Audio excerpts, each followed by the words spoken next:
Good evening, ladies and gentlemen, friends, families, fans, followers. How is everybody doing today?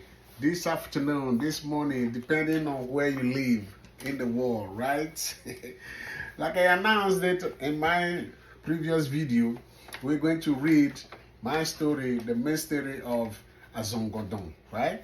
The Mystery of Azongondon is a short story, but it's long. It's 7 pages, right?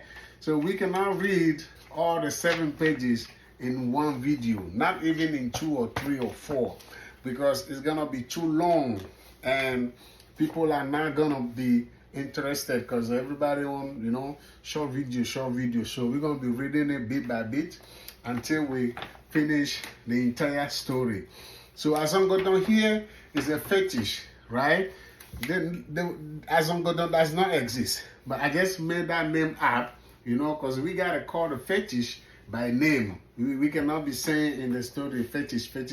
We gotta call it by name, right? We gotta give him a name so we can call him by that name, right? And then the scene was happening in a village called Olomaje in Nigeria, right? Olomaje, there's no village called Olomaje in Nigeria, but the word Olomaje really exists in the Yoruba tribe in Nigeria, which means God forbidden, right? God's forbidden. So now we're going to read what happened in the entire story. Is just one young guy who stole the fetish that the entire village adore, right? I don't want to say worship because I reserve that word for the Almighty, right? I don't want to say the worship. I could say that, but I don't want to say it because I reserve that word to the Almighty God. And then the fetish master, I didn't want to say a priest, right?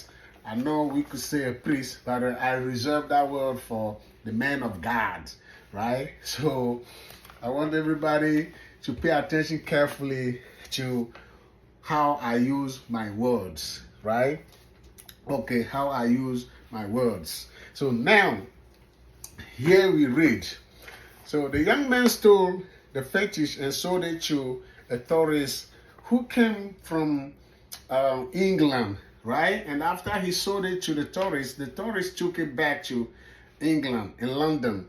And now the spirit of Azongondon was hunting the young man. And we're going to see how he finishes in the story. Okay? So now here we read. The mystery of Azongondon. Azongondon, Azongondon, Azongondon. Azongondon it was called. It was the 6th moon. The ceremony of Azongondon approached in the region of Olomaje, a Yoruba tribe in southwest Nigeria, in West Africa during the harvest. The drums and other traditional instruments of the celebration were sounding. All the participants, young, old, men, and women, were in the ceremonial accoutrements. The men's accoutrement differed from that of the ladies. The ladies were body painted in white and blue, clothes, chairs covered with traditional fabrics, a wrapped traditional fabrics, multicolor skirt. They had a red scarf around their heads with natural curly hair and traditional pearl jewelry around their necks and arms.